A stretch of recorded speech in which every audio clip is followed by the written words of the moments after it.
Welcome to another episode of the Disrupted Journals. I'm your host, Cliff, and today I'm going to be elaborating more on the Lean methodology, but specifically the Lean startup methodology and how you can use it in your business. So, when you're researching how to start a business, you'll probably read about the traditional method, which looks something like you think of a business idea to address a need in the market, create a business plan, you pitch the plan to venture capitalists or angel investors to get funding, and then you launch the business and start selling. So while this is a common method, it may not be the best. It can take months or more than a year to go from drafting a business plan to getting funding and launching your business. By the time you open your doors, you may find out there isn't a need for your product and services, or someone else beat you to the market. So the Lean Startup methodology can help you avoid this situation. And it's a strategy that looks at business development as an experiment. So it focuses on testing and actively working with potential customers to help you create a product or service they need. You can use the Lean Startup method to help you save time and money and put you in a better position for success. So, getting into actually defining it, author and entrepreneur Eric Ries created the Lean Startup methodology and strategy that can tell you if your business model is practical, and it helps with developing products or services. In a review of his book, The Lean Startup, the New York Times wrote, concepts apply both to designing products and to developing a market. So, what are the three steps in the Lean Startup methodology? The first one, build, and then the second, measure, the third, learn. So, think of the Lean Startup approach as a loop. As you learn and go through each step, you return to the first step to update your product and service. So, to get further into the steps, starting off with the first one, build. If you're trying to start a business, you should have an idea of what market need your product or service tries to address.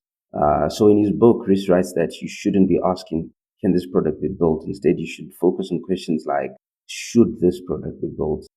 Can we build a sustainable business around this set of products and services? So during the first stage of the Lean Startup methodology, you will build a product to find answers to these questions. This is a minimum viable product, or what Reese calls an MVP. I'm sure you've had the term MVP at some point if you're active in the startup scene. And think of it as a research project for your business. Your MVP won't be a ready to ship product or even a prototype. Remember, it is supposed to be a minimum or minimal, if you prefer. Yes, it's supposed to be minimal and it shouldn't take a lot of time to make. So, take Zappos, for instance.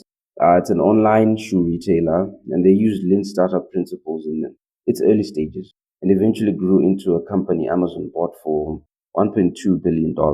So Zappos' MVP involved going to a local shoe store, taking pictures of products and putting them online.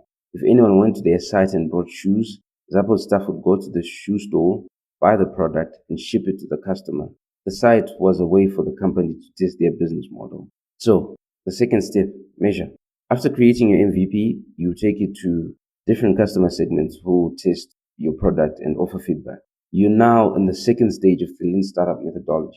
And before you even created your MVP, you probably had a theory on which customer needs your product or service addresses. So now you can use the data from your MVP and compare it to your initial idea. You can use your customers' comments and experiences to make changes to your MVP. This is a process called agile development. So if you find there is not enough interest in your MVP, it can be a sign that it's not viable and you will have trouble building a sustainable business. Moving on to learn. Once you have your MVP, your customer feedback and data, it's time to decide how to move forward with your business idea. Is there enough interest in your idea that it makes sense to create a business and go through product development? Or do you have to change your idea and repeat the loop? This is the third stage of the Lean Startup methodology. It's where you choose whether to bring your business idea to life or pivot to a new approach.